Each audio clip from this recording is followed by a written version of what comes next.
Hebrews, Hebrews. This is Prophets of Awakening. This is our Israelite Bible study. The 6th of the 3rd of June 25. Okay, we'll be reading out of the book of Daniel. I'll be reading chapter 7 and 8, breaking it down. Okay, you can go to our YouTube channel, The Prophets of Awakening. Check out our, we have over 1,000 or so videos that you can look at and examine. And if you like what you're hearing and receiving, I'm asking you to like, share, and subscribe to the channel. It'll be greatly appreciated. For those that don't know, this is a non-Messianic channel. We deal with the Tanakh and the Torah. Tanakh being the Old Testament, so-called Book of Remembrance, and the Torah is the first 5 books of the Old Testament that was given to Moses by our Redeemer and our Savior, the Lord of hosts. Okay, we don't subscribe to the New Testament, to JC, to the apostles, to church fathers, none of that. Okay. This channel was created to aid and assist all Hebrews who are waking up in these last days to their true identity. Shalom and welcome to the channel, and welcome to our Israelite Advanced Bible Study night. Okay, we're gonna do our normal, which is a moment of silence, prayer, psalms. Then we have some current events, some need to know information. Then we open it up for anybody with any Q&A or any dialogue. Then we have our topic for discussion, which is the BBC has accused Burkina Faso and Torre of killing 100 citizens. So we'll see how that goes. Then like I said, we'll be reading out the scriptures and breaking down Daniel's chapter 7 and 8. Okay. Moment of silence is for the Lord of hosts, and all that he's doing to bring about our prophesied deliverance in these last days. Lord, we thank you for your great mercy and your great power and your wisdom. And we charity waiting for your powerful deliverance of your people Israel. Oh Lord, you have given us insight into the scriptures of our forefathers. And you, oh Lord, has directed us to who you are and your role in the going on of heaven and earth. Oh Lord, you spoke through your prophet Isaiah, and you said that you would help Abraham's seed that you had scattered. And therefore, repeated that promise as of this day. You said, oh Lord, that you would remove the darkness from around us. Tarry not, O Lord, for the latter days are here, and we are waiting and watching for you. Peace be on you. Okay, read the song. Okay.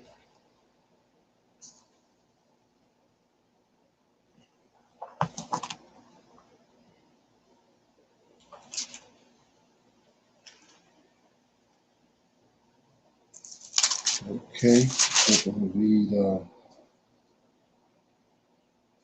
I'll read Psalm 22. Okay, it's a cry of anguish and a song of praise. It's a psalm of David. My God, why hast thou forsaken me? Why art thou so far from helping me and from the words of my ruin? O my God, I cried in the daytime, but thou hearest not, and in the night season, and am not silent. But thou art holy, O thou that inhabited the praises of Israel. Our fathers turned, trusted in thee.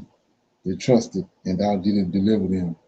They cried unto thee, and were delivered. They trusted in thee, and were not confounded. But I am a worm, and no man, a reproach of me, a despise of the people. All they that see me laugh me to scorn. They shoot out at the lips. They shake their head, saying, he trusted on the Lord that he would deliver him. Let him deliver him, seeing he delighted in him. But thou art he that took me out of the womb. Thou didst make me hope when I was upon my mother's breast. I was cast upon thee from the womb. Thou art my God from my mother's belly. Be not far from me, for thou is near, for trouble is near, for there is none to help. Many bulls have compassed me, strong bulls of Bashan have beset me round. They gape upon me with their mouths. as a raven and a roaring lion.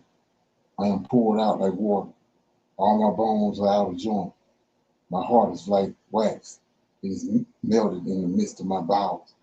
My strength is dried up like a potsherd, and my tongue cleaved to my jaws, and thou hast brought me into the dust of death.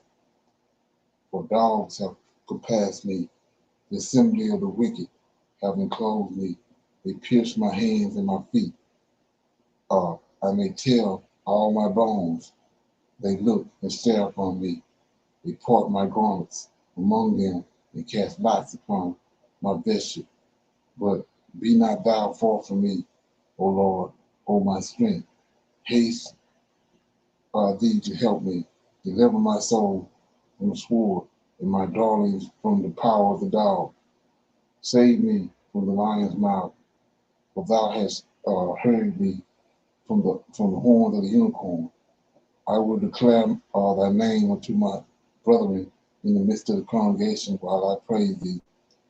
Ye that fear the Lord, praise him, all ye the seed of Jacob.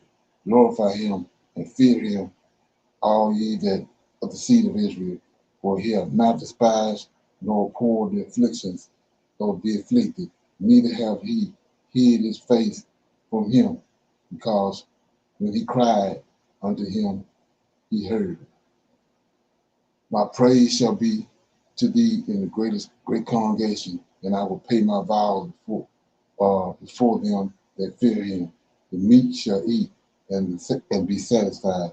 They shall praise the Lord that seek him. Your heart shall live forever. All the ends of the world shall remember and turn unto the Lord, and all the kindred of the nations shall worship before thee. For the kingdom is the Lord's, and he is governor among the nations. All they that be fat upon the earth shall eat and worship. All they that go down to dust shall bow before him, and none can keep alive his own soul. His seed shall serve him. It shall be accounted to the Lord for a generation. They shall come and shall declare his righteousness unto all the people that shall be born, that he have done this. Okay, anybody have any comments on that? Anything stick out? Okay, yeah, I was reading this. I mean, it's just like jumped off the page all of a sudden tonight. But this actually right here with the whole Passion of Christ is right here in this Psalms 22. It started out first. It started out, um, just right here is like a dead giveaway. Verse 1. They got JC saying this, my God, why hast thou forsaken me? So that's a trademark right there for JC. So we know David said it right here. The Psalm of David. David said this. But check it out. It says, my God, why hast thou forsaken me? And why art thou so far from helping me? And from my words and from my ruin, right? So right here, the Lord didn't backed off of him. That's why he's saying that. So they using this format right here. That's how they break out JC on the scene. So Lord of Hosts backed off of David, right? So he's calling them. He says, my God, right? Then you go to verse 2. Oh my God, I cried. See this? I cried in the daytime, but thou heardest me not. So he backed off of him. And in the night season, so he's searching him out. It's the same concept with JC. 3. But thou art holy, O thou that inhabiteth the praises of Israel. Our fathers trusted in thee. Check it out. We go to Savior right here. The Lord of hosts. Our fathers trusted in thee. They trusted, and thou did deliver them. We ain't been delivered yet. We trusting in JC. We ain't been delivered yet. So look what David says. They did deliver them, right? 5. They cried unto thee and were delivered. See that? They trusted in thee and was not confounded. So we crying to JC and we ain't getting nothing, and we confounded. This is just the total opposite. So he says, David says, I am a worm and no man a reproach of me. And this JC right here. This the blueprint for JC. He says, but I am a worm and no man, a reproach of men. That's what JC is. And despise of the people. See that? Okay. 7. All they that see me laugh me to scorn. They shoot out at the lips. They shake their heads, saying, all this happened at the Passion of Christ. You go to the story right here. Hold on 1 minute. Check this out. Okay, so it says, now remember what they told him on the cross? Right? He's supposed to be hanging on the cross and said, let your God help you now. Look what David said. Hey, he trusted, the people said, they shake their heads saying, he trusted in the Lord that he would deliver him, let him deliver him, seeing he delighted in him. This is where they got the story at. 9, but thou art he that took me out of the womb. Now here you go, David telling the truth. But thou art he who took me out of the womb. Thou didst make me hope when I was upon my mother's breast. Right? I was cast upon thee from the womb. Thou art my God in my mother's belly. Be not far from me, for trouble is near, and there is none to help. Okay, so we see that's where the story came from. I saw something else. Let me see if I can find it. Okay.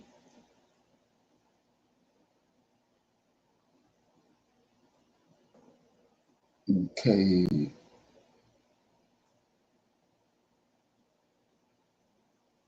Yeah, 14. It's JC right here again. But this David right here, but like I said, this is where they got the story at. 14. I am poured out like water, and my bones are out of joint. My heart is like wax. It is melted in the midst of my bowels. My strength is dried up like a potsherd, and my tongue cleaved to my jaws, and thou hast brought me into the dust of death. That 9. 16. For dogs have compassed me, the assembly of the wicked have enclosed me. They pierced my hands and my feet. Yeah, David right here. But like I said, this is another one of those signature verses right here they put on JC. His hands getting pierced and his feet, right? Then he says in 17, David, I may tell all my bones. Uh, they look and stare upon me. They part, here you go. They part my garment among them. They cast lots upon my vesture. They put that in there. That's all his signature for JC. And then he says, but be not far from me, O Lord, my strength. Haste thee to help me. Deliver my soul from the sword, my darlings from the power of the dog. Save me from the lion's mouth, for thou hast heard me. Here you go, right here. That's what I want. This is my last verse. Save me from the lion's mouth, for thou hast heard me from the horns of the unicorn. Right? So they want to say that this verse right here talk about JC, right? It's a supposed prophecy for JC. Well, watch this right here. 23. Yet they that fear the Lord praise him. All ye that the seed of Jacob glorify him, fear him, all ye that seed of Israel, for he have not despised nor abhorred the afflicted of the afflicted. That's Isaiah 53. Neither have he hid his face from him, but when he cried unto him, he heard. My praise shall be of thee. Here you go, right here. This the uh, high holy days. JC ain't never been the king, right? So he says, my praise shall be with thee in the great congregation. That's what I'll tell you about the high old days when they in the temple, everybody in there, the Lord of hosts in there, everybody. I will pay my vows before them that fear him. The meek shall eat and be satisfied. They shall praise the Lord that seek him, that seek him.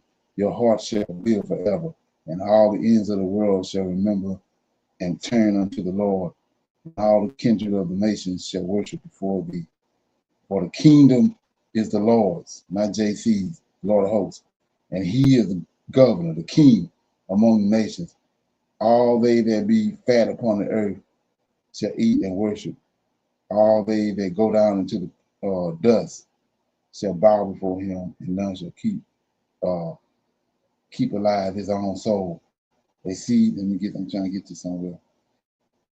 I missed it. Okay, let me go back.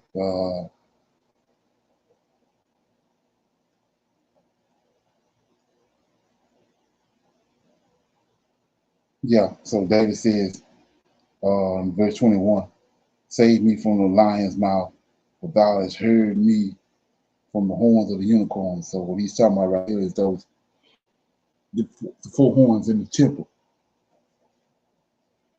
Like I said, in the day when the great congregation, when they had these great feast days, David, just like Joel did when he sent uh, Benaiah to go kill him, Joel ran into the temple and grabbed the horns and cried out. But the sentence had already been proclaimed, so Benaiah went into the temple, grabbed him, pulled him from the eunuch, pulled him from those horns, four horns in the temple, and killed him. And so what David's talking about right here, see that the Lord heard him when he was crying to him from the horns of the unicorn. That's those four horns in the temple. Okay, anybody got any questions or comments on that?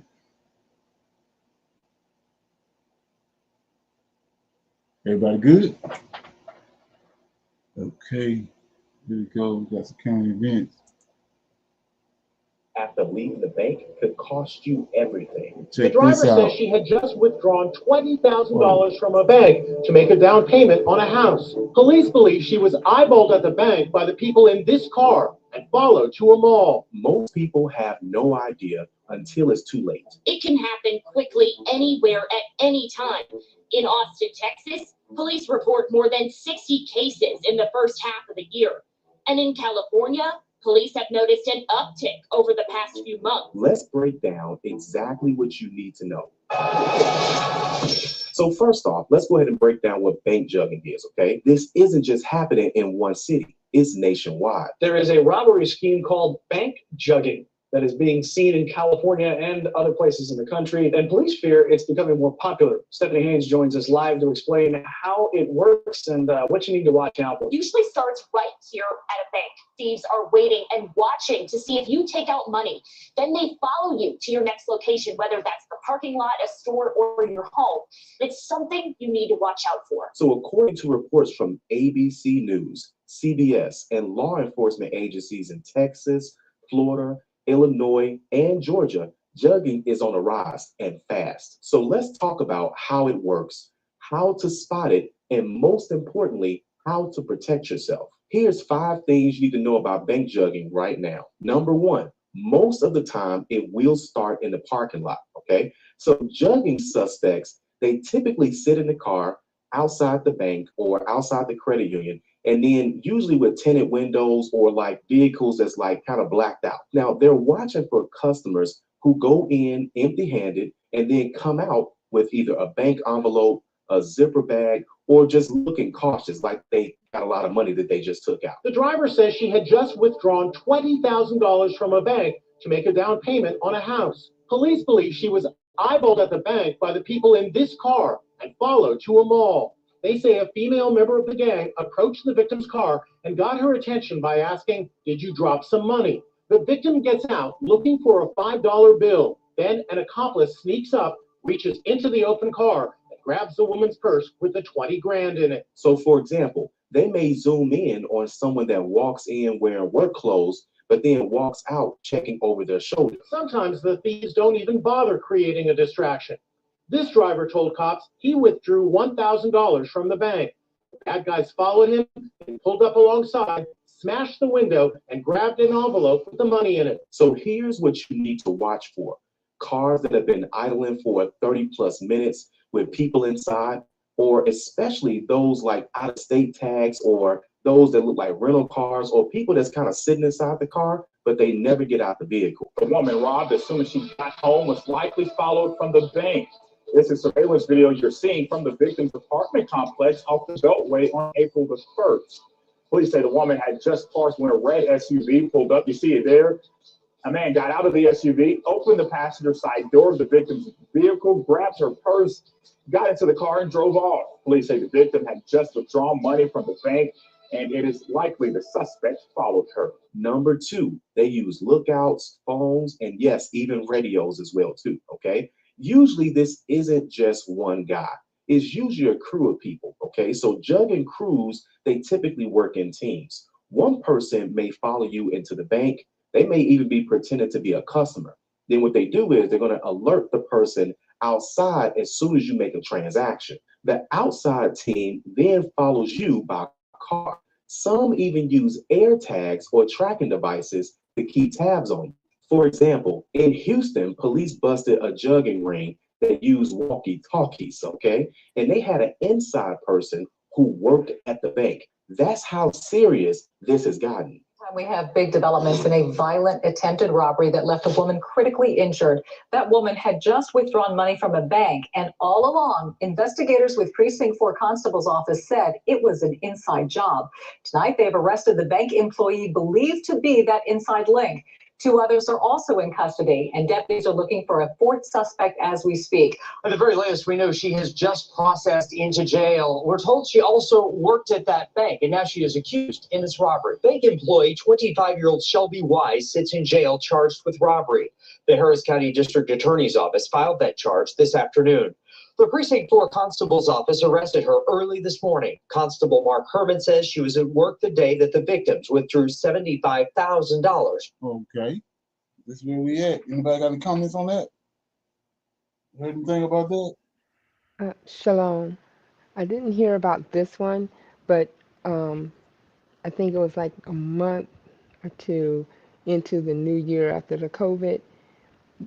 People were talking about pulling money out of the bank, and one, just like they said about the bank teller, she told that this lady withdrawed all of the money, and they radio or called that person in the car. They followed her, but unbeknown to them, she was going straight to her husband's job. So when they went to go get her, attack her, he came out and startled them, but they did get in a fight. So they was unable to get the money, and they were put in jail for that. And they found out that Taylor did tell them. So most likely they are giving, telling what's going on for those customers to get robbed.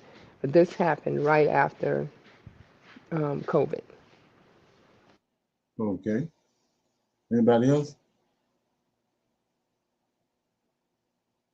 So yeah, it's going to get worse and worse, like the people were saying, because we see what we know what's happening. Everything is getting harder and harder to for jobs, and the commercial industry. I mean, the shipping industry then fell off. So it's going to get worse. We have a lot more of that, and then like the guy was saying, the scary part about it.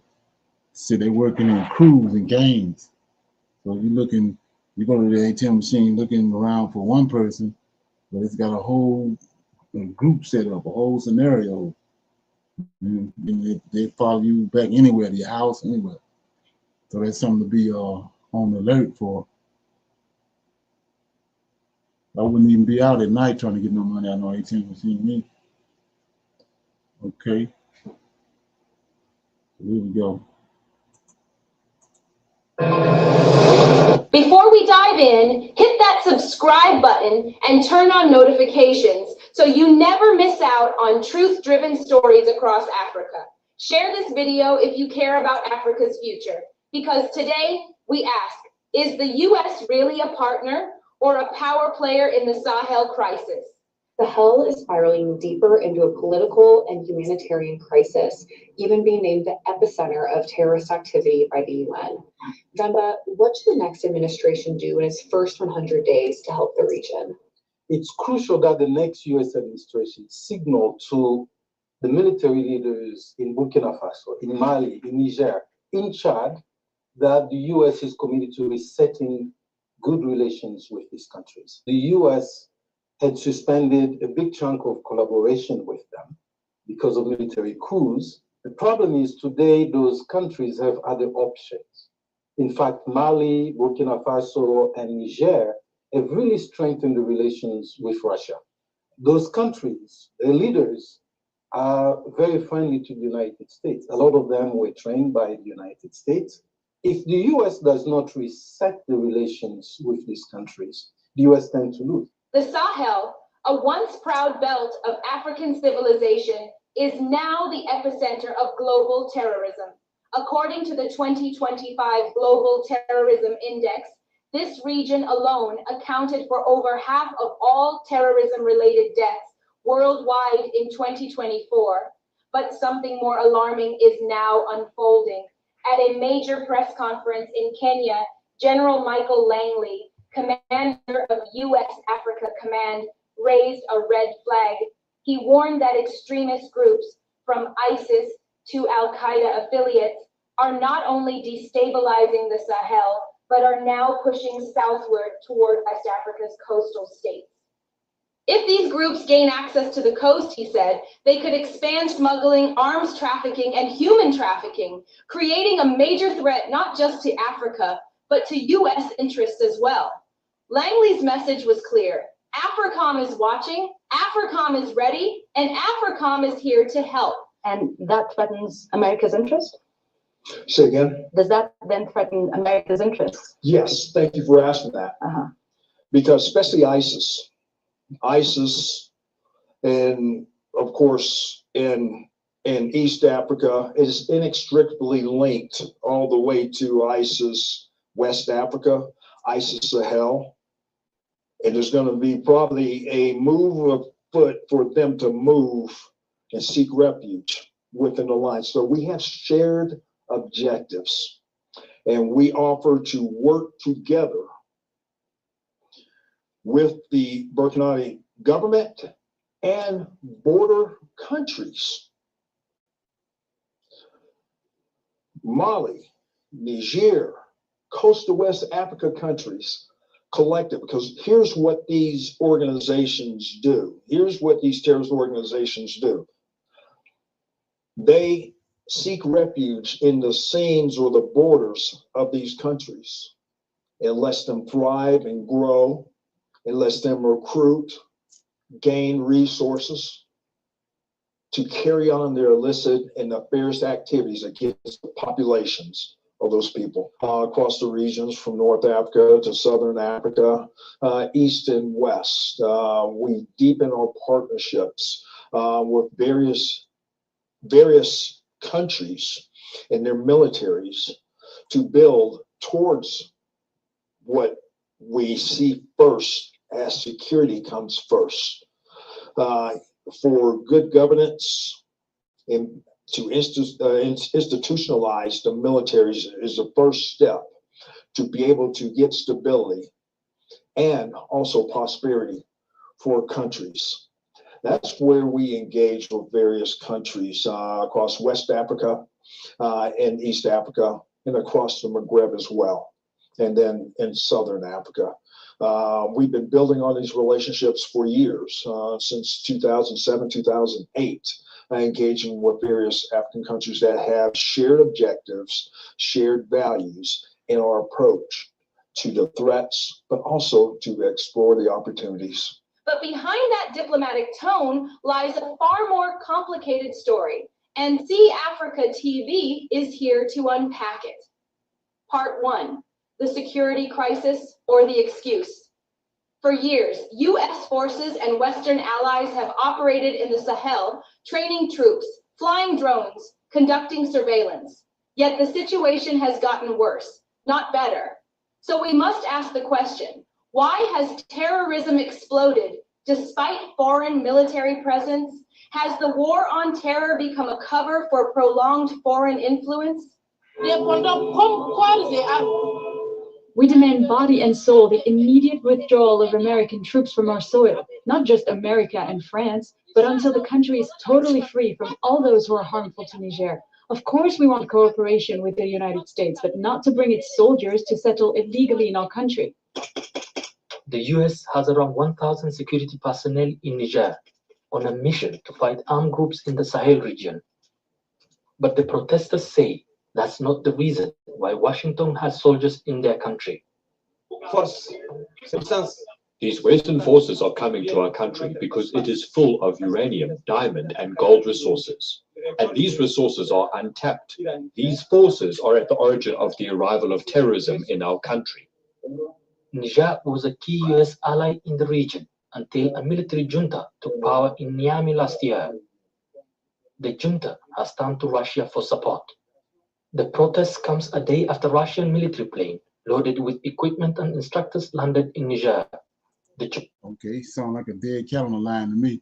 Anybody got any comments on that?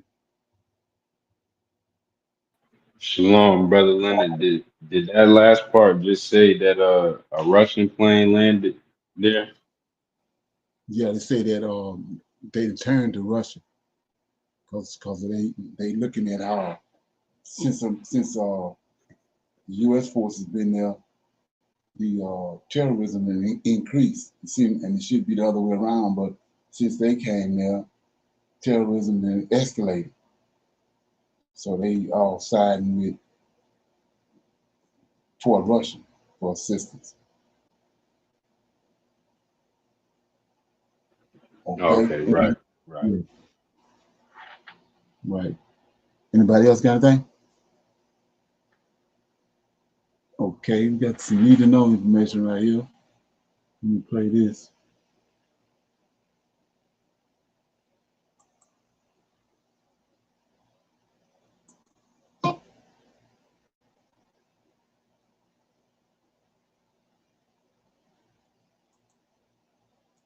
Alliance between three of the most important regions in the world has just formed, and it has the potential to change everything we know about the future of our global economy. In Kuala Lumpur, leaders from over 20 nations gathered for the first ever trilateral summit between ASEAN, China, and the Gulf Cooperation Council. And if you thought BRICS was a big deal, wait until you hear these numbers. The new alliance represents a combined GDP of nearly $25 trillion and a population of over 2 billion people. Most importantly, this new alliance represents 55% of world GDP growth, giving it substantial leverage in the future of our world economy. ASEAN, a powerful bloc of 10 Southeast Asian nations, already has a trade relationship with China that is 54% larger than US-China trade. And most importantly, it is growing at over 7% this year. Yet despite all of these facts, there was not a single mention of this event on the front pages of CNN, the BBC, or the New York Times. Why?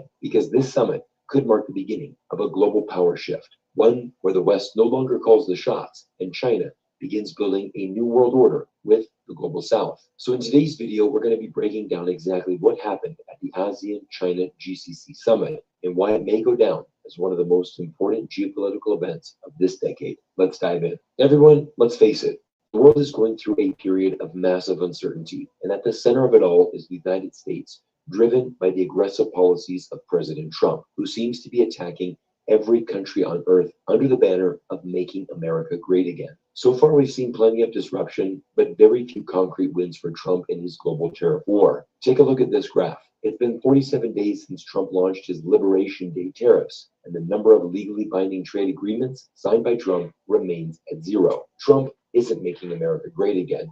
Instead, he is uniting other regions of the world. And this new trilateral alliance between ASEAN, China, and the Gulf states will cover everything from free trade agreements and de-dollarization to the expansion of China's Belt and Road Initiative. No surprise here, but China is at the center of this new trade alliance. And China's premier, Li Qiang, sent a direct message to Washington. It's time to move beyond the Western-dominated trade system and build one that works for the global South. And trust me, this isn't just talk. The summit concluded with all of the nations standing together in support and issuing a joint statement agreeing to 5 new pillars of cooperation. Number 1, stronger trade ties. This new alliance will bolster economic integration through free trade deals, resilient supply chains, and digital economic growth. Number 2, infrastructure and connectivity. The regions will expand Belt and Road projects, maritime trade routes, and sustainable transportation across regions. Number 3, energy cooperation. They will collaborate on clean energy and nuclear tech and support climate change actions to support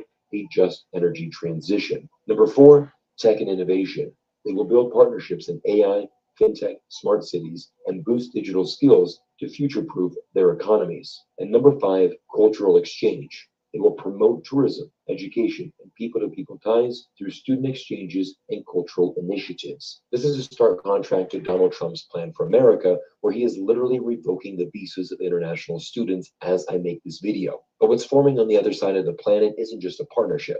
It's the blueprint for a new global trade architecture built by and for the global South. But let's talk about the real catalyst behind this new alliance. And that, of course, is Donald Trump's sweeping tariffs. When Trump launched his so-called Liberation Day tariffs, he wasn't just targeting China. He also hit 6 of the 10 ASEAN nations, including key U.S. trade partners like Vietnam, Malaysia, and Thailand. Trump wants Americans to believe that he's protecting U.S. jobs. But let's be real. These jobs aren't coming back to the U.S. Instead, the only real result has been a diplomatic and economic backlash that's pushing countries closer to China. Far from isolating Beijing, these tariffs are accelerating exactly what Washington fears most, the rise of an alternative global economy. In response, ASEAN leaders have doubled down on regional integration, releasing a bold 5-year strategy to position themselves as the world's 4th largest economy by 2045. And with China as their largest trading partner and the GCC providing investment and energy security, that goal is starting to look very realistic. The GCC, made up of the oil-rich nations of Saudi Arabia, the UAE, Qatar, Kuwait, Bahrain, and Oman, has traditionally been aligned with the United States, but that's changing fast. These nations are now diversifying their partnerships and plan to increase bilateral trade with ASEAN from 130 billion in 2023 to 180 billion by 2032.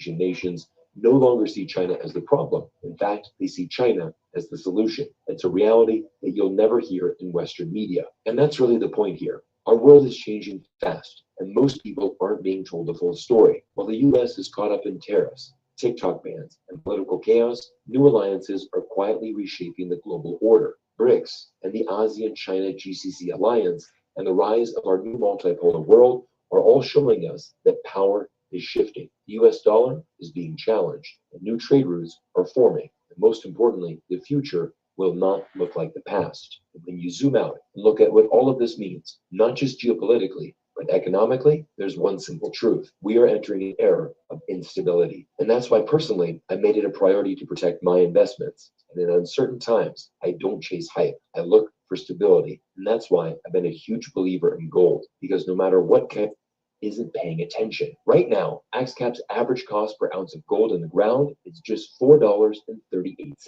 To put that into perspective, comparable developers are trading anywhere between $49 to $86 per ounce. That's over a 10x difference. So if the market even begins to revalue these kinds of assets, AxCap is positioned to benefit in a major way. Now, I personally... Okay, any comments on that?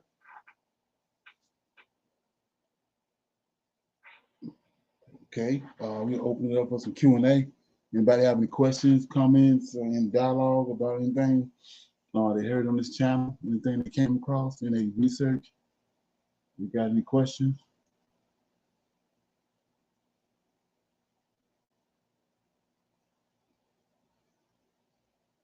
Okay, here we go.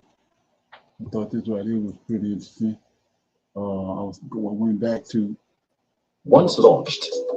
Went back to when Nebuchadnezzar came to Jerusalem, and he took the scripture says that a lot of people that don't really make this connection, but the holy things that's in the temple, it's the same oil that they anoint the king with, and the high priest, it goes on all the vessels. And the Levites, they all are part of the temple. So when Nebuchadnezzar came and got the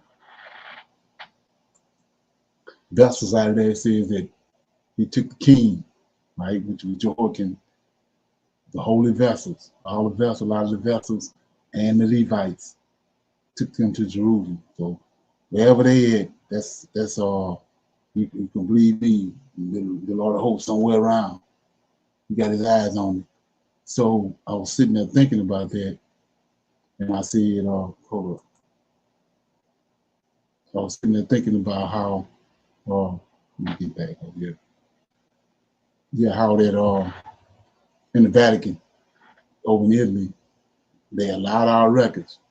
A lot of the information, a lot of the books, and more than likely some of those vessels, some of the vessels and some of the items out of the temple. It's over in the Vatican, right? So check this out. That sends people running for their lives. This massive volcanic eruption took place in Italy on yesterday.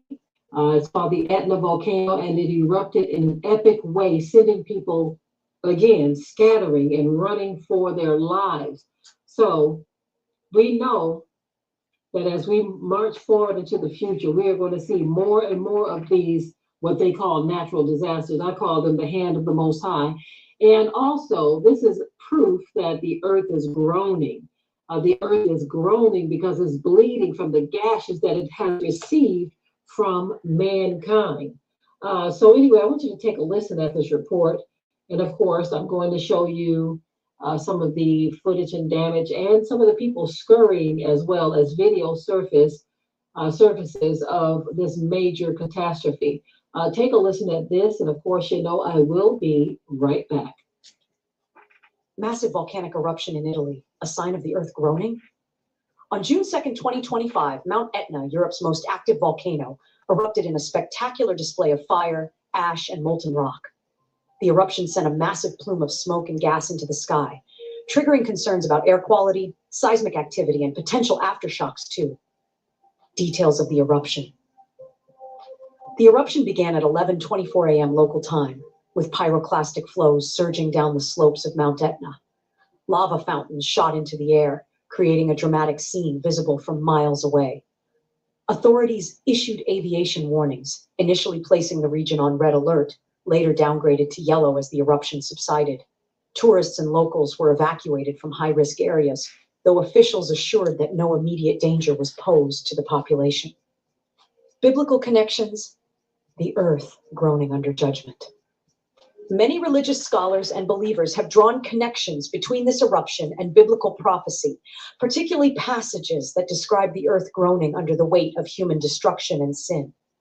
1 Romans 8:22, the earth groans. For we know that the whole creation groaneth and travaileth in pain together until now. This verse suggests that nature itself suffers due to human corruption, waiting for divine restoration. Some interpret natural disasters such as volcanic eruptions, earthquakes, and floods as signs of this groaning. 2. Nahum 1:5-6. Mountains quake before him. The mountains quake before him, and the hills melt away. The earth trembles at his presence, the world and all who live in it. Who can withstand his indignation? Who can endure his fierce anger? His wrath is poured out like fire. The rocks are shattered before him. This passage vividly describes mountains melting and quaking, imagery that closely resembles volcanic eruptions.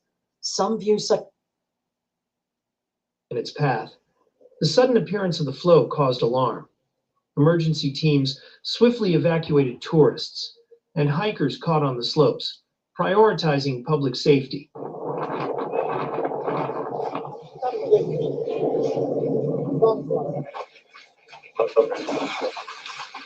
So they say this came out of nowhere. In Italy. Any comments on that? Anybody heard anything about it?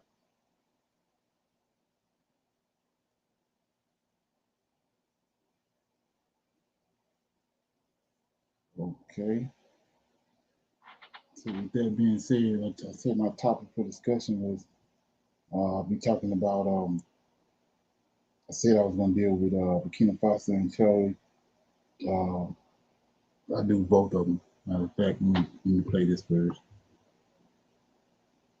Play this first, then I'll go to Tory.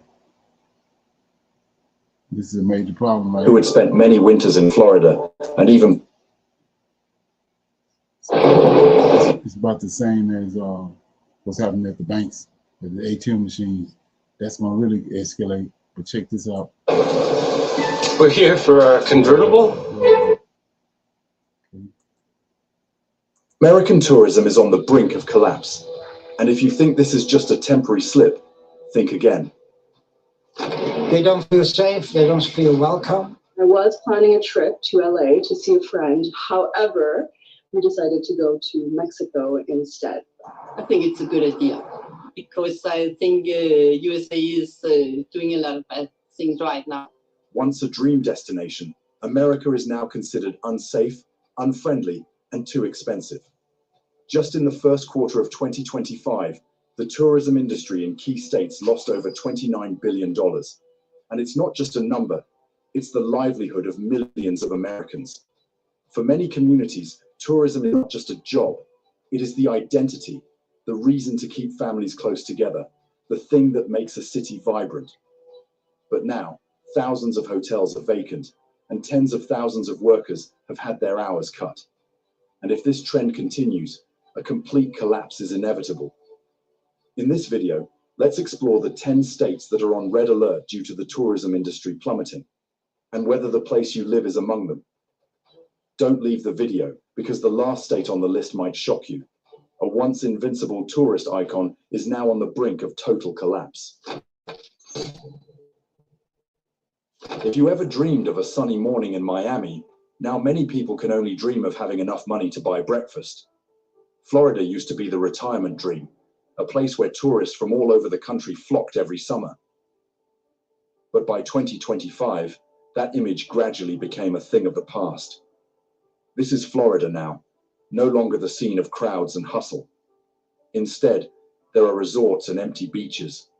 Long lines of hotels and resorts in Orlando, Miami, Clearwater are hanging for sale signs. The once crowded amusement parks are now shortening their opening hours due to a lack of visitors. Brenda Brown, a middle-aged tourist from Canada, shared sadly, I think the two countries are neighbors and should be able to get along. It's going to limit the number of times we come back to the US. A small crack in policy can also leave a big impact on emotions. And when tourists no longer feel welcome, they won't come back, no matter how alluring the golden sun or blue sea may be. The Pressman family, who had spent many winters in Florida and even planned to live there after retirement, also declared, we thought about maybe purchasing a property in Florida, but now we may reconsider that, and Mexico's looking quite appealing. When Canadian tourists stop coming, the consequences go beyond empty beaches and unoccupied rooms. It also affects an entire economy living in anxiety. According to the latest data, nearly 1.2 million jobs in Florida are directly linked to the tourism industry.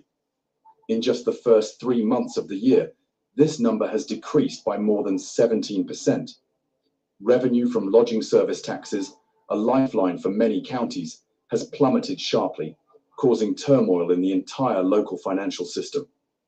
The number of unemployment benefit applications in tourist districts like Orange, Lee, or Monroe has surged. It's not just unemployment. Florida is witnessing a chain reaction. Small businesses, restaurants, transportation services, souvenir shops are all closing one after another. Many families have lost their source of income. Young people are leaving the state to find jobs, leaving behind an aging, weary, and anxious community. The bond that was once maintained through family trips has now become fragile. Florida is no longer a place to find sunshine, but rather a place where many people have lost the light in their hearts.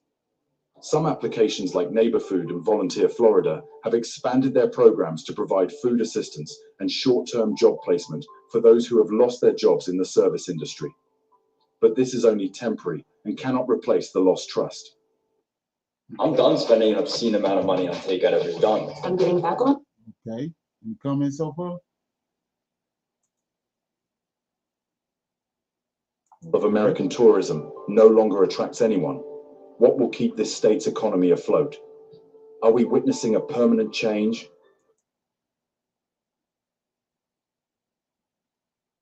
Okay. People are losing their jobs, small businesses can't survive, and the once vibrant streets have become strangely desolate. The heart of Manhattan, once a symbol of America's vibrancy, is now beating slower with each pulse. Some financial organizations like Acorns are offering emergency spending management programs for the unemployed in the urban area, while Chime is promoting cashback and no-fee paycheck advance packages for unstable workers. Additionally, centers like NYC Small Business Services have also launched programs to support small businesses in the tourism sector, but the impact has yet to reach the working class.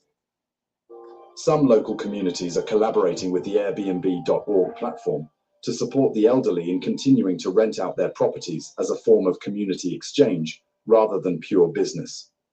Additionally, urban preservation programs like Main Street America are also providing funding to maintain cultural heritage for small towns, but the scale is still not widespread enough. Tourism used to be a bridge between generations, where grandparents told stories and grandchildren listened.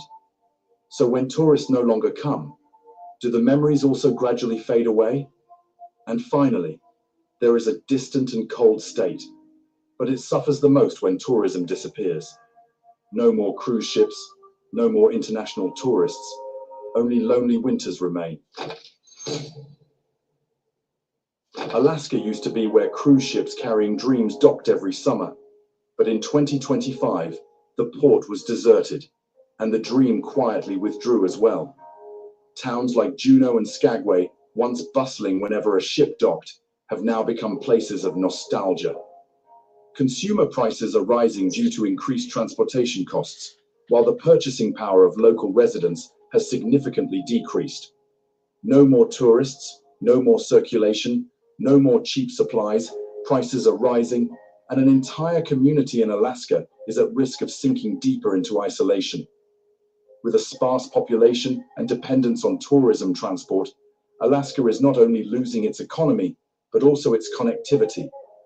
A place once coveted to visit, now a place where many no longer have enough reason to stay. Some residents are turning to selling local products through platforms like Etsy or Shopify, but the high shipping costs from Alaska make them less competitive. Initiatives like the Alaska Community Foundation have established funds to support local businesses and the Buy Alaska program to stimulate in-state consumption. But the scale remains very limited. If even the most beautiful places are no longer visited, does that beauty still hold value? Have you ever dreamed of Alaska? Do you believe that this place is still worth exploring, or is it gradually becoming a forgotten land? Please share your thoughts, so that the voices of those who once cared still resonate in the far reaches of America. And okay, any comments on that? Said terrorism, tourism that came to a halt. So this place drying up. So eviction day coming around real soon. Shalom. Yes, and it's really funny as far as Florida is concerned because everyone travels to Florida. That's their, like they said, their winter summer state because they've been cold so much, and now they go down to Florida. And sometimes they go. People in New York when it's very cold, they come down to Florida to, enjoy the sun and the beauty of it. And excuse me. So as far as Alaska goes, they used to pay people to come in, take residence there. I don't know if they still do that or not, but at one point they would pay you to come live there. And as we have the lack of shelves being full, is that part of it, or it's the fact that this tariffs, this unsilent war between Canada and U.S. and Mexico and the U.S. and Russia, and, all the trading thing that's going on with the U.S. Is that part of it? I think the tariffs is, but a lot of it is like they were saying when it first came on, what's going on with all the chaos in America, especially with what they're doing with the migrants, with the ICE running all over the place and all the stuff they're hearing about people being shipped off and they're not even, they citizens and all that, and different people that came here and visited and they got caught up in ICE and shipped off somewhere. So that right there just spooked everybody. And then the prices. But I think it's really the tariffs and what he's doing, what Trump is doing with the migrant situation. And ICE. Shalom, you're right. That brings me back to I'm sorry, I might have not heard him clear on his first announcement, but that would stop most people that may not have all their credentials together not to travel anywhere and stay put. Exactly, it's risky. Anybody else? Oh, shalom, brother Leonard. Like you said, with the migrants and those travel bans that Trump got, yeah, that's also a big effect. Like, they shut everything down. And like I said, even if they try to bring it back, it ain't gonna never be back the same. One thing the BBC will never do is mind its colonial business. They'll accuse African leaders of massacres with no proof. Meanwhile, their own hands are still wet of centuries of blood. Now, a while back, the BBC ran yet another unverified fear-mongering piece accusing the government of Burkina Faso and President Ibrahim Traoré of unaliving at least 130 civilians near the town of Salenzo, according to a report by Human Rights Watch. Now, let's stop right there. Before the ink on their so-called report could even dry, Western media had already decided who the villain was.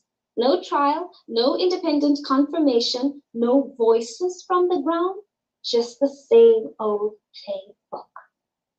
Let's watch. So it looks like the BBC is continuing the time-honored European tradition of smearing independent African leaders to justify regime change. Here they're citing a report from Human Rights Watch accusing Ibrahim Traoré in Burkina Faso of unaliving over 100 civilians. But I've learned that when it comes to Human Rights Watch, you have to read beyond the headlines because they are very tricky in the way that they lie about global events. And if you read the fine print here, you'll see that Traoré's forces were actually fighting against Islamist extremists aligned with Al-Qaeda. And after this attack was launched, the Islamist extremists responded by unaliving a bunch of civilians. And look at how Human Rights Watch frames this. They say that the Islamists were assisting the government. No, they were fighting the government. They were actively unaliving each other. And then when the government forced out the Islamists, they retaliated by unaliving a bunch of civilians. And then when BBC put that into a headline, they removed all of the context and made it sound like only the government was unaliving civilians. It's some of the most disgusting and reprehensible journalistic trickery I've ever seen. But this is par for the course for Human Rights Watch. When I read beyond their headlines, I am always amazed at how misleading the headlines actually are. The reality is that 40% of Burkina Faso is controlled by extremists, and Ibrahim Traoré is leading the struggle against them. And you know what this is, right? It's not journalism, but it's war by another name,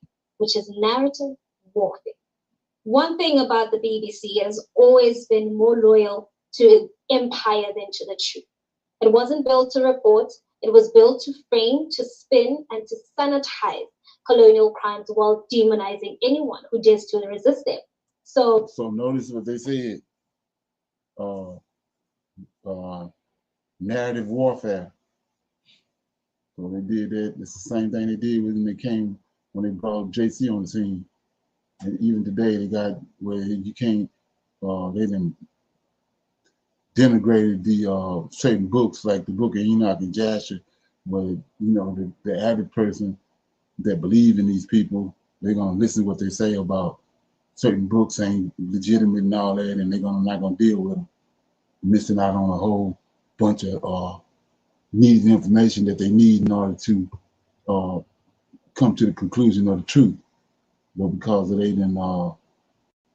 this narrative warfare, you got so many people that's discombobulated and confused because they listening to taking their word for it. Okay.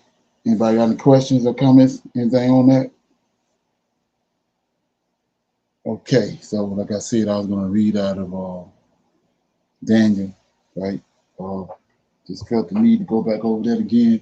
I'm going to read out of Daniel chapter 7 and 8. Okay.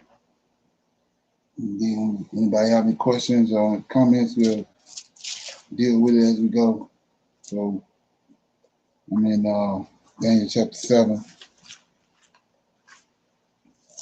Okay, it says, read the four beasts, right? It says, Daniel's vision of the four beasts.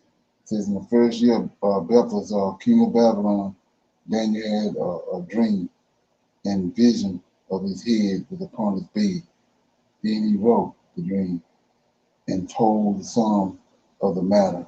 And Daniel spake and said, I saw in my vision by night, and behold, the four winds of heaven strove upon the great sea. I'm going to stop right here right quick before I go forward, because this is important, because we're in the last days, and you don't know who it is, you know, that the Most High gonna send a dream or a vision to. And I know when I didn't know nothing about none of this stuff at first when it first started happening to me, and what I come to find out was even before that, before I started dealing with the Creator and all that, was you'd have a dream. The way the body works and the mind works, you can dream. A lot of times you dream stuff and you wake up and within the 5 minutes, boom, things you dreamed it went away. And that's where like maybe a year later or 2 years later, you might come across something and you like deja vu.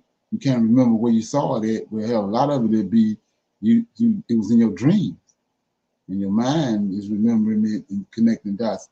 But the thing was, the point what I was making is, remember what the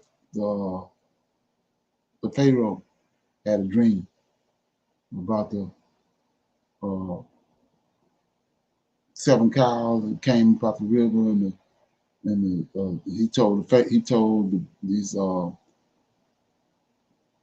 his divine counsel that's around him that the dream went away from him. That's something to keep in mind. He says he dreamed a dream, but the dream went away from me. So he forgot it. He lost it. He just know it was horrible and terrifying, but he said a dream went away from me. What I need is somebody that can tell me what the dream is, recount the dream, and then break it down. And so that's why his lead man said that ain't nobody, we never heard that. We never heard nothing like that. We ain't never heard no king tell they counselors nothing like that. To recount the dream and break it down. See, they had never heard that. So notice right here. So we should do what our forefathers were doing. And we're gonna see right here what Daniel did, right? It says, in the first year of Belteshazzar, king of Babylon, Daniel had a dream, say, and the vision of his head upon his bed. So see that? Then he wrote the dream. First thing he did, he wrote the dream down. See that? It says, then he wrote the dream and told the psalm of the matter. So that's what we gotta do. I learned that over the years, because you ain't gonna remember. You know what I'm saying? you there's a lot of it anyway. You might remember some things about it, but it's a lot of stuff that gonna go away. So when you get up, I mean, you come in the habit of keeping a notebook by your bed, and when you have those dreams, you write it down while it's fresh in your mind as soon as you wake up, because it's gonna go away from you. But anyway, verse 2, Daniel spake and said, I saw in my vision by night, and behold, the 4 winds of heaven strove upon the great sea. 4 great beasts came up out of the sea, diverged from one another. The first was like a lion and had eagle's wings. I beheld till the wings thereof were plucked, and I was lifted up from the earth, and the man stood upon his feet as a man, and a man's heart was given to it. And behold, another beast, a second beast, like unto a bear, and it raised up itself on one side, and it had 3 ribs in its mouth of it between its teeth of it, and they said thus unto it, arise, devour much flesh. Right here, a lot of people read over this, but it says, and behold, another beast, a second, like a bear, and it raised up itself on its one side, and it had 3 ribs in his mouth between his teeth. And they, see that? They said, thus unto it, arise, devour much flesh. That's these angels. 7 angels. You know, that's who that is. And that's what happened to me. Because at first, I had a series, how I got brought into all this, I had a series of dreams. Like I said, I didn't know what was happening. But then it came to me, I remember it was somebody there directing me. So that was my next prayer, was, who is that? I knew it wasn't JC. I said, who is that? And I got my answer. that night. So anyway, so it says 6. After this I beheld, and lo, another like a leopard, which had upon the back of his four wings a fowl, and the beast had also 4 heads, and dominion was given to it. After this I saw in the night. So see that dominion was given to it. Who gave it the dominion? The same day up there, the angels. After it says, after this I saw in the night vision, and behold, a 4th beast, dreadful and terrible, strong exceedingly, and had great iron teeth, and to devour and break in pieces and stomp the residue with the feet of it, and it was a diverse from all the beasts that were before it, and it had 10 horns. So that's what I was telling you about. The 4th beast, he says right here, when you read it right, it says diverse from all the other 3 beasts, right? Before it, the 3 that came, the Medes and Persians, the Babylonians, Medes and Persians, and the Greeks. Then this 4th beast, it had 10 horns. So that means that it's going to relocate. It was able to relocate. It didn't rise and fall like the first 3. They was able to move and keep going. So 8, it says, I considered the horns. See that? That's what we need to do. I considered the horns, and I said, behold, there came up among them another little horn, before whom there was 3 of the first horns was plucked up by the roots. And behold, in this horn were eyes like the eyes of a man, and a mouth speaking great things.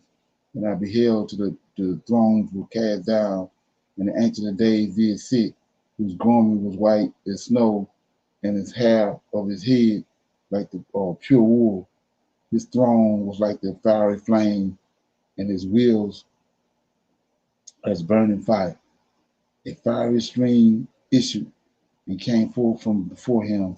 Thousands upon thousands ministered unto him, and 10,000 times 10,000 stood before him. The judgment was set, and the books were open.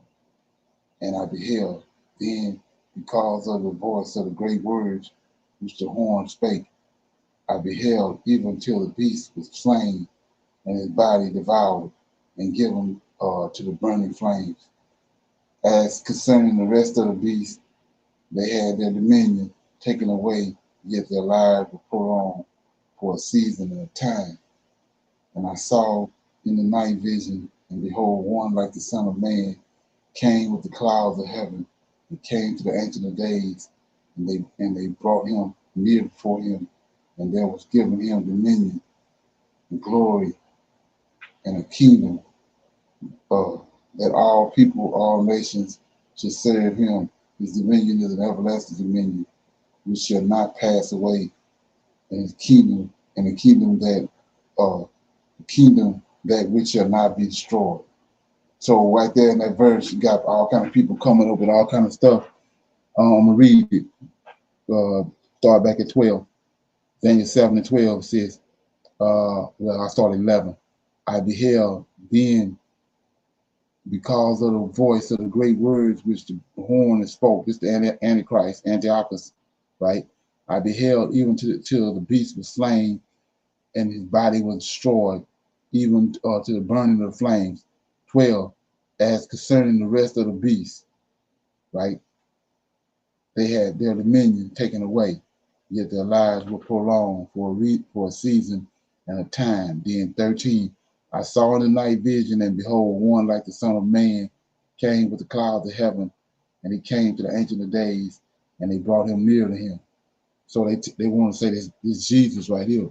But just like I showed you in Numbers with Balaam and Balak, when he prophesied about David, this David right here. This is David right here in verse 13. I saw in the night vision, and behold, one like the Son of Man came with the clouds of heaven, and came to the Ancient of Days, and they brought him near before him. So let me show you some examples. Okay, how I know this David. So if you go to, first of all, go to Psalms right quick, Psalms 132.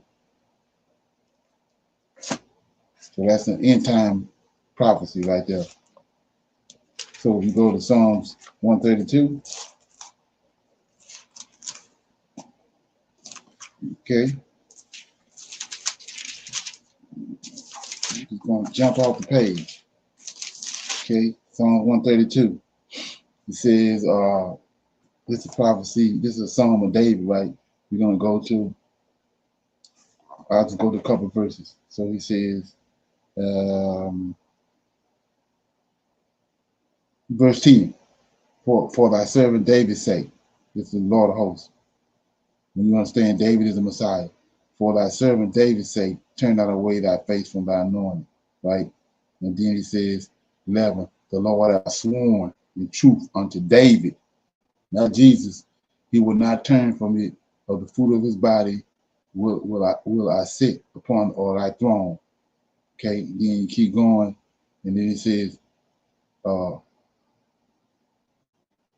15, I will abundantly bless her provisions, at Jerusalem, and I will satisfy her with bread, and I will also clothe her priests with salvation, and her saints shall shout aloud for joy. There will I cause the horn of David. See that? You're going to resurrect David. There will I call the horn of David to bud, and I will ordain a lamp for my anointing. Then 18, check it out. His enemies will I clothe with shame, but upon himself shall his crown flourish. So what crown? He's the king. It's his kingdom, David's kingdom. So you say, what are you talking about? Go to Isaiah right quick. Chapter 11. Isaiah chapter 11 says,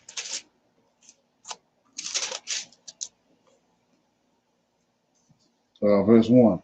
Chapter 11 says, and there shall come forth a rod out of the stem of Jesse, of David, not Jesus. Okay, Jesus is supposed to be out of the seed of David, but this person, he should come forth a rod out of the stem of Jesse, that David's daddy. So this verse talking about David.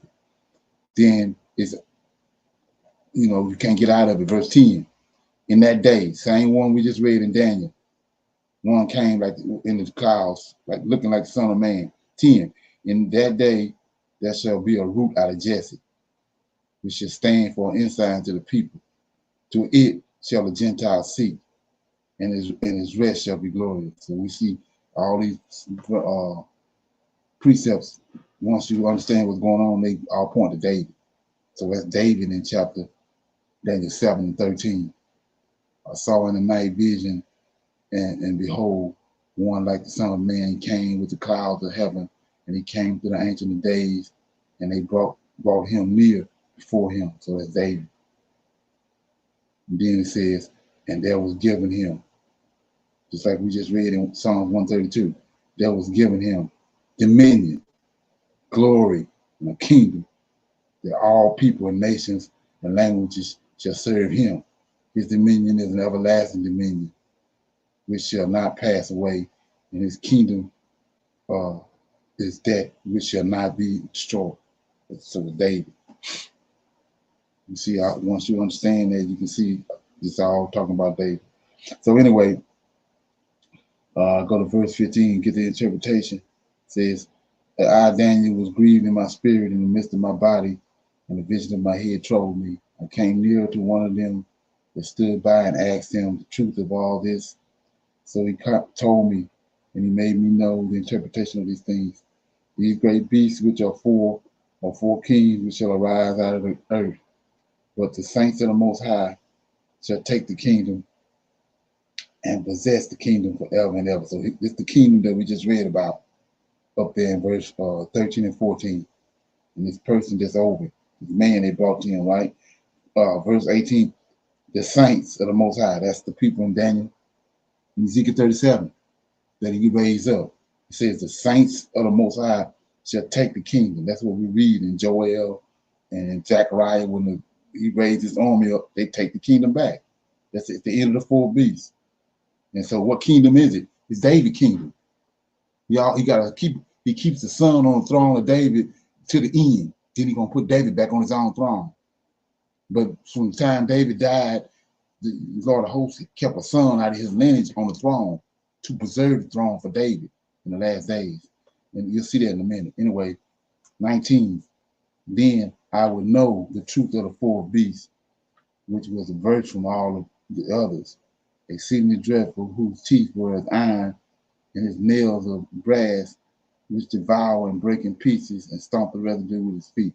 And the 10 horns that were in his head, and of the other which came up, and before whom 3 fell, even of that horn that had eyes and a mouth that spake very great things, whose looks were more stout than his fellows, I beheld, and the same horn made war with the saints and prevailed against them. That's Antiochus. Until the Ancient of Days, right? Here we go. The Ancient of Days came, and judgment was set. That's when he resurrected our forefathers out of their graves, like he promised them. But before he do that, he raised David up first. Let's look at it. Isaiah 66. Isaiah 66 says, verse 5 says, Isaiah 66 and 5 is the future hope of Zion. So this Zion is Israel and Jerusalem, right? Verse 5, chapter 66 and 5. Hear the word of the Lord, ye that tremble at his word, the brethren that hated you, that cast you out for my name's sake. That's Esau in 143 BC in book of Obadiah, and cast you out for my name's sake, said, let the Lord be glorified, but he shall appear to your joy, and they shall be ashamed. Then here we go. A voice of noise from the city. It's the Lord of hosts' voice. A voice from the temple. A voice of the Lord that renders recompense to his enemies. Before she travailed, before he raised up the army, she brought forth, before her pains came, she was delivered of a man child, like David. So before Ezekiel 37, he raised up the Israelites. In Ezekiel 37, he raised David up first. The man that we just dealt with in Daniel 13 and 14, 7 and 13 and 14, the man that came in clouds. And here it goes right here. It says, before she travailed, she brought forth. Before her pains came, she was delivered of a man child. Who have heard such a thing? Who have seen such a thing? Shall the earth be made to bring forth in one day? Or shall a nation be born at once? That's Ezekiel 37. For as soon as Zion travailed, she brought forth her children. So before he do this, he bring forth David first. So that's what that is. That's what it's telling you. What I read over here in 22. Until the Ancient of Days came, judgment was given to the saints of the Most High, and the time came that the saints possessed the kingdom. That's what we're looking at in Ezekiel 37. Thus he said, the fourth beast shall be the fourth kingdom upon the earth, which shall be diverse from all the kingdoms, and it shall devour the whole earth, and it shall tread it down and break it in pieces. And the 10 horns out of this kingdom. See that? 10 horns out of this kingdom. So it's in succession. Not 10 men came together in the New Testament, but it says the 10 horns out of. That means in succession. One ruled and the other one came, ruled and fell, and kept going. So it says, and the 10 horns out of this kingdom are 10 kings that shall arise, and another shall arise after them, and he shall be diverse from the first, and he shall subdue 3 kings, and he shall speak great things against the Most High, and he shall wear out the saints of the Most High, and think to change times and laws, and they shall be given into to his hands until the time and the dividing of time. Now here you go. 26. But the judgment is set, and they shall take away his dominion. This is Constantine, in case you don't know it. Constantine the one changed the laws. Sunday changed the Sabbath to Sunday. All that is him right here. 26. But the judgments is set, and they shall take away his dominion. We still on the Constantine dominion, without what he set up. We still dealing with that. It says he shall take away his dominion and consume and destroy it until the end. Then here we go. This is the kingdom when he brought the man, came in the clouds. He says, it was given to him dominion, right? And rulership. And here it is. And the kingdom and the dominion and the greatness of the kingdom under the whole heavens shall be given to the people of the saints. That's the Israelites. David over them. See that? Whose kingdom is an everlasting kingdom, and all dominions shall serve and obey him. Here too is the end of the matter. As for me, my condemnation was much trouble me, and my countenance changed in me, but I kept the matter in my heart. So, any comments on that? That was chapter 7 of Daniel. Okay, I go to chapter 8. It says, it's the vision of the ram and the he-goat. It says, in the 3rd year of the reign of King Belteshazzar, a vision appeared unto me, even unto me, Daniel, and after that which appeared unto me at first. And I saw in the vision, and it came to pass when I saw that I was in Shushan in the palace, which is in the province of Edom. And I saw in the vision, and I was by the river Ulai. Then I lifted up mine eyes, and saw, and behold, there stood before the river a ram which had 2 horns, and 2 horns were high, but one was higher than the other, and the higher came up last. I saw the ram pushing westward, northward, southward, so that no beast might stand before him. Neither were there any that could deliver out of his hand. But he did according to his will, and he became great. And as I was, so understand that right there, this is what people don't do. Daniel is in Babylon. That's the first beast. So he's in captivity with his fellows in the first beast. So the ram is the next beast, the Medes and Persians, the 2 horns, the ram with the 2 horns. That's the Medes and Persians. You got to keep that in mind. So understand that. And so this is what Daniel's he's shown. He's being shown by the angel the Medes and Persians coming and the Greeks, right? So he says, 4, I saw the ram pushing westward. That's the second beast. But he's still in Babylon, the first beast. He just he's being given a dream for the to show him what's getting ready to happen in the future. So I saw the ram pushing westward, northward, and southward, so that no beast might stand before him. Neither was there any that could deliver out of his hands, but he did according to his will and became great. And as I was considering, behold, here go the 3rd beast. Daniel's he's looking at all this, but he's in Babylon. Present day, at the time, he in Babylon. And as I was considering, behold, the he-goat came from the west on the face of the whole earth and touched not the ground. And the goat had a notable horn between his eyes. This 3rd beast, Greeks. And he came to the ram that had 2 horns, which he had seen standing before the river, and ran into him in the fury of his power. And I saw him come close unto the ram, and he was moved with clover against him.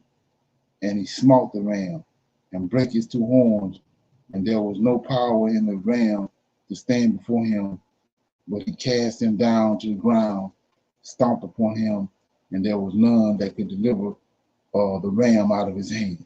So that's Alexander, great king. Therefore, the he-goat waxed very great, Alexander, and when he was strong, the great horn was broken, and it came up 4 notable horns toward the 4 winds. So when Alexander died, 4 generals took over, right?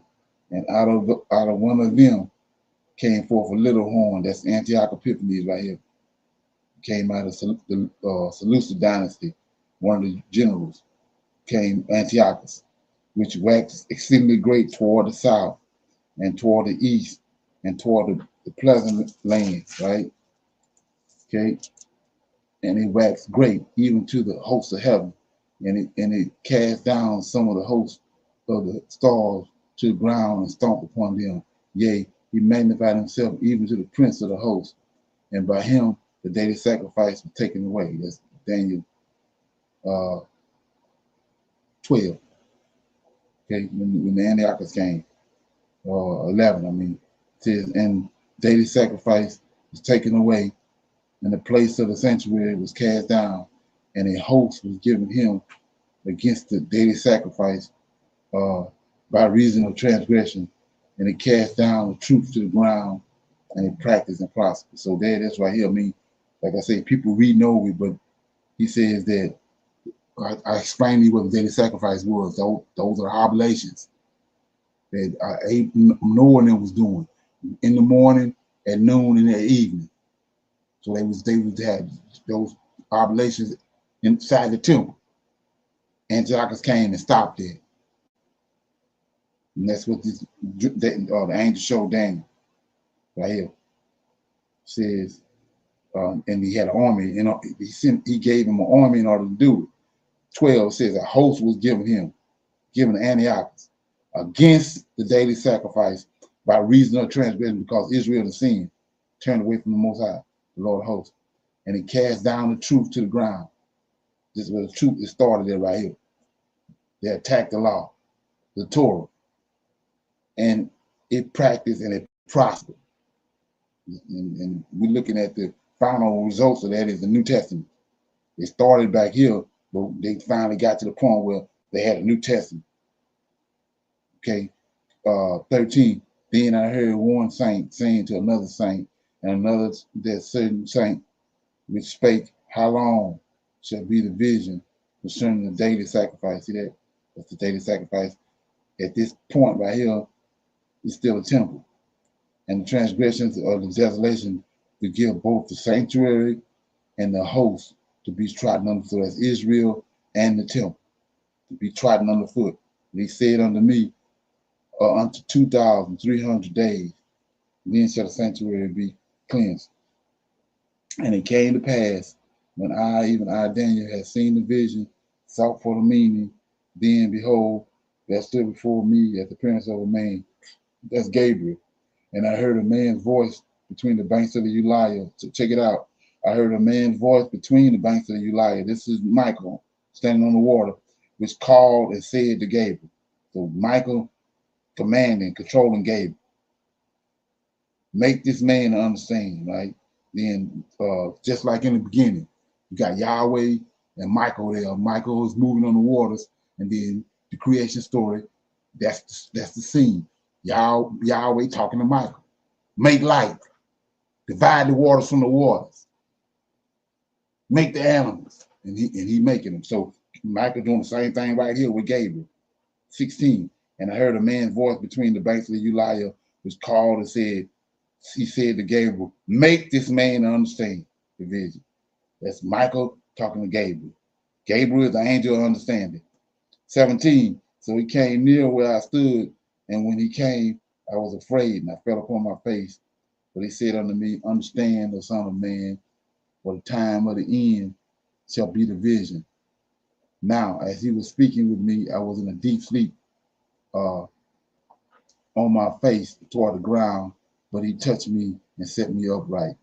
And he said, behold, I will make thee know that which is in the last end of indignation, for at the time appointed, the end shall be. And the ram which thou sawest having two horns are the kings of the Medes and Persians. That's what he just dreamed, right? And the ram, he's telling you what these animals are.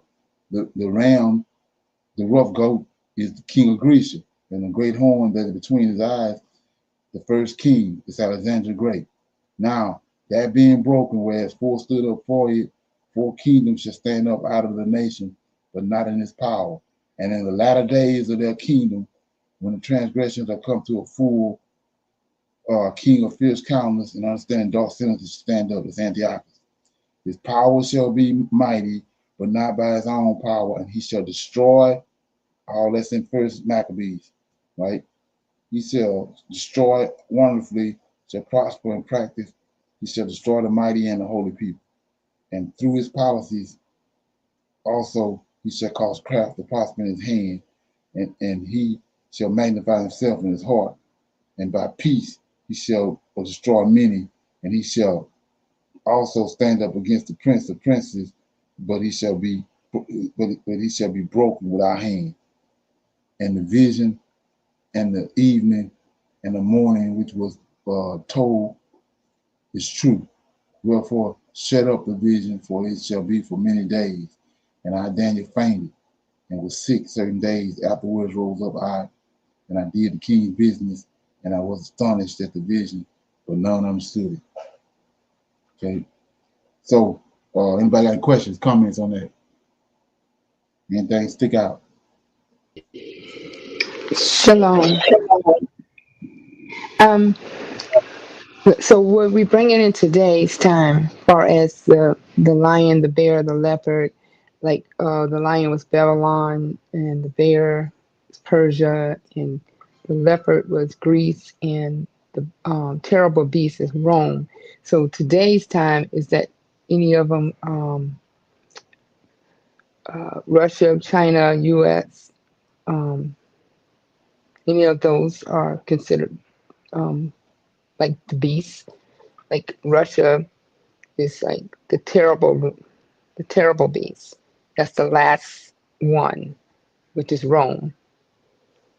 I'm kind of confused on that. Well, I said that the reason why in Isaiah chapter 53, he keeps saying him, and thee in singular is because of he's talking to the nation of Israel, but Jacob was one man. But not only was Jacob one man, he had 12 sons, right? Yes, sir. So Jacob, 12 sons is Jacob. So when he addressed Israel, that's why he said, Israel is my son. He told Moses to tell the Pharaoh to let his son go. His son is the 12 tribes. So he's saying him, but it consists of 12 sons, the nation of Israel. So when you look at the four beasts, how many horns do the four beasts have? 4? 10. 10 horns, right? The 10 horns, yes, sir. Well, 4 beasts is 10 horns. It's one beast, but he got 10 horns. So guess what? America is one of them. Great Britain was one. Charlemagne, the French was one. So it started in Rome, but the beast kept relocating.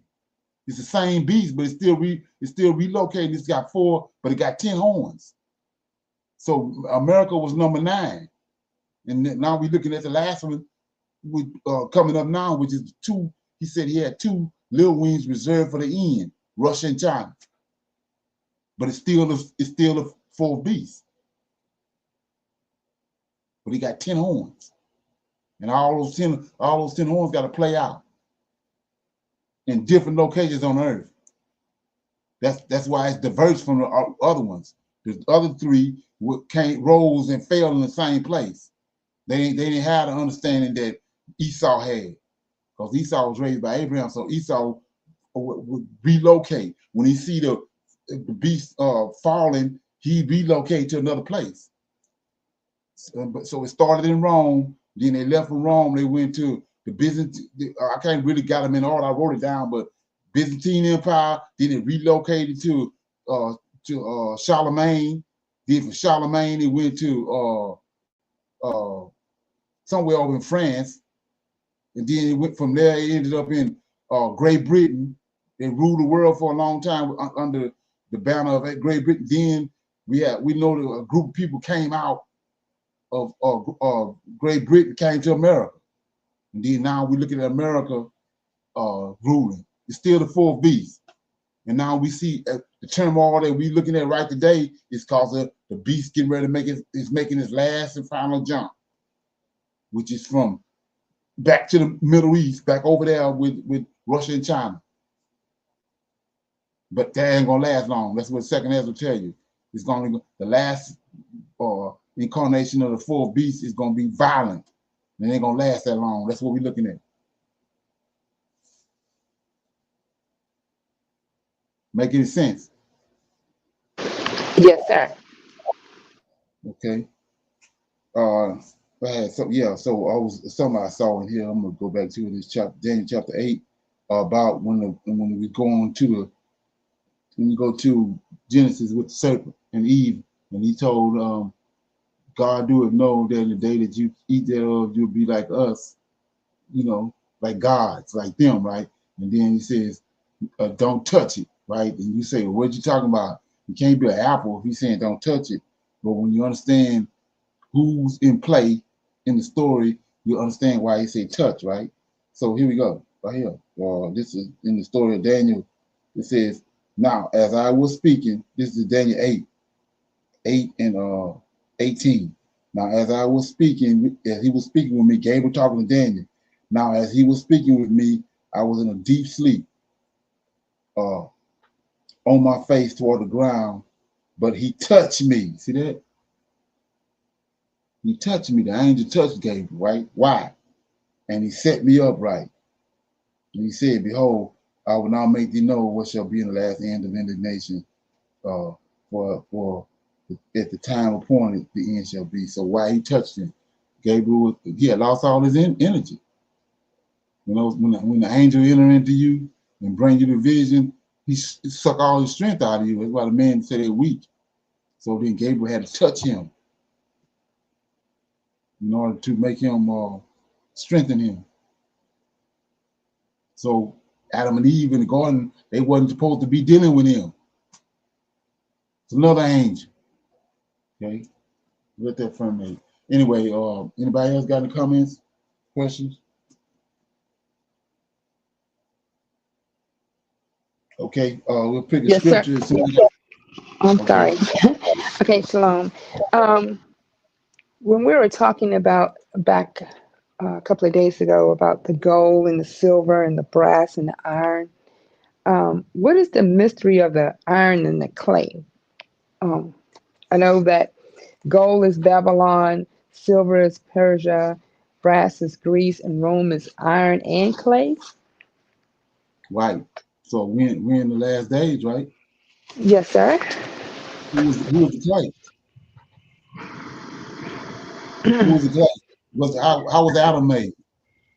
Out of dirt, out of the clay of the earth. Which eventually became the Israelites, right? Yes, sir. So ain't we waking up? The iron is mixing back with the clay. Oh, okay. Right. Yes, sir. Okay. Somebody got a scripture they want to bring out, we can break it down.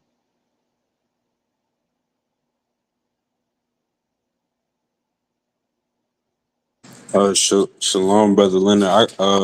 I got one, and can I read? This is from Levi, the Testaments of the 12 Patriarchs. Okay. Levi chapter 5, and it says, and thereon the angel opened the gates of heaven to me, and I saw the holy temple and the Most High on a throne of glory. And he said to me, Levi, I have given you the blessings of the priesthood until I come and sojourn in the midst of Israel. Then the angel brought me down to earth and gave me a shield and a sword and said to me, execute vengeance on Sechem because of your sister Dinah, and I will be with you because the Most High has sent me. And I destroyed the sons of Hamor at this time, as it is written in the heavenly tablets. And I said to him, please, O Lord, tell me your name, that I may call on you in a day of tribulation. And he said, I am the messenger who intercedes for the nation of Israel, that may not be utterly smitten, for every evil spirit attacks it. And after these things I awoke and blessed the Most High and the angel who intercedes for the nation of Israel and for all the righteous. Shalom. Okay, so who we think that is from the evidence? Oh, that's the Lord of hosts, Mike. It's Lord of hosts. He's the intercessor. He's the intercessor for the nation of Israel. But can you read it again? I lost a verse. I lost the thought on that. What I was gonna say, but it's important. Maybe the last verse. And after these things I awoke and blessed the Most High and the angel who intercedes for the nation of Israel and for all the righteous. No, for the first Oh, part of start it. all the way The over. first part. Yeah. Okay, yes, sir. And thereon the angel opened the gates of heaven to me, and I saw the holy temple and the Most High on a throne of glory. And he said to me, Levi, I have given you the blessings of the priesthood until I come and sojourn in the midst of Israel. Then the angel brought me down to earth and gave me a shield and a sword and said to me, execute. Oh, you want me to stop, Brother Leonard? Now keep going. Okay, verse 4. He get execute vengeance on Sechem because of your sister Dinah, and I will be with you because the Most High has sent me. And I destroyed the sons of Hamor at that time, as it is written in the heavenly tablets. And I said to him, please, O Lord, tell me your name, that I may call on you in the day of tribulation. And he said, I am the messenger, or I'm the angel who intercedes for the nation of Israel, that may not be utterly smitten, for every evil spirit attacks it. And after these things I woke and blessed the Most High and the angel who intercedes for the nation of Israel for all the righteous. So ain't that the same thing that Jacob said? The angel that watched me my whole life. Right, yes, sir. Genesis 48. So we know that's the same angel. But another part of that is that when you first read it, he said Levi, it described who the son of servant is. He says he brought him back to the earth, gave him a shield, right? Right, yes, sir. And the sword. Again, but what he told him, he says, go back and deal with the men of Chechem that slept with, that defiled Dinah, right? Right, yes, sir. So we know if you go to the story, it was Levi and I think it Natalia, I think Levi and Natalia the one went and came and destroyed those men. But anyway, notice what he says: go back and avenge Dinah. So in so many words, if you look at that, he's saying go back and stand in the gap for the daughters of Zion. See that? Right, yes, sir. Go back and defend the Levites to stay responsibility. And notice he said they like I was saying, they co-judges. The reason why he took Levi from among the children of Israel was that they are co-judges with him. He the judge of the whole earth, and he brought the Levites in to help him judge the earth. Especially when it comes to Israel. They the ones that with the final authority when it comes to judgment in Israel, when the laws and the statutes and all that, Israel, the Levites. And they failed at that. Like I said, that's how we ended up over here, because they turned away from the Torah and its laws. Ain't that something? Right, yes, sir. And Brother Leonard, can I add three more verses from this in chapter 19? This sound like the suffering servant to me. I meant to ask this during Q&A, but it says and now my children, you have heard all. Therefore, choose for yourselves either the light or darkness, either the law of the Lord or the works of Belial. And his sons answered him, saying, we will walk before the Lord according to his law. And their father said to him, the Lord is a witness, and his angels are witnesses, and you are witnesses, and I am a witness concerning the word of your mouth. And his sons said to him, we are witnesses. And thus Levi ceased commanding his sons, and he stretched out his feet on the bed and was gathered to his fathers. And that's it. And he lived 137 years. Shalom. Right. Okay. So that I mean, it's kind of ironic that you read that. So that explains what I was saying before, which go over a lot of people's head. 44. I'm always going there. Can you read that? 44 and 10, based off what you just read. Isaiah 44 and 10. Isaiah, right, yes, sir. And then explain that it's not Yahweh too. Right. Yes, sir. And it says, who have formed the wait, you said Isaiah 44:10, sir? Yeah. Right. And it says, who hath formed a god or a molten god, a graven image? No. 43 and 10. My bad. I'm tripping. Okay. I thought 43 and 10. okay, 43 and 43 10. and 10. Yeah. Right. For you are my witnesses, saith the Right. Lord, and my servant, whom I have chosen, that ye may know and believe me and understand that I am he. Before me there was no God formed, neither shall there be after me. So that's why he talking like that now. Now you can understand it. Can you read it again? From Levi, from Isaiah, sir. 43 and 10. 43 and 10, yes, sir. And it says, verse 10, and you are my witnesses, saith the Lord, and my servant, whom I have chosen, that you See that? may know. Right there. Right, yes, sir. See, my servant who I have chosen. He took the Levites from among the children of Israel. See that? Right, yes, sir. And so that's what the tabernacle witness is. The Levites is him and the Levites. He's saying in the temple, you my witnesses. You see me. You know it's me. It ain't Yahweh. It ain't JC. It's me. I'm the Redeemer. You see that? Right. A witness in the temple. Right. You the witness. This you my witness. The Levites. Ain't that something?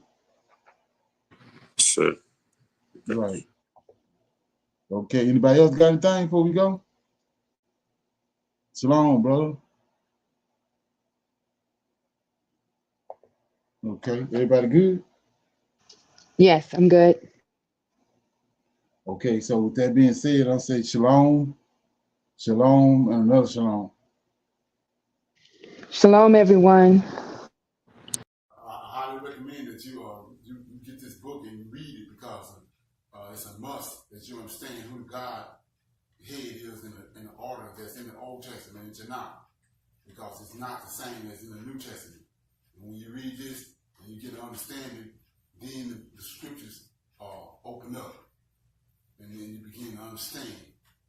So I highly recommend that you get this book. It's the Elohim of Israel.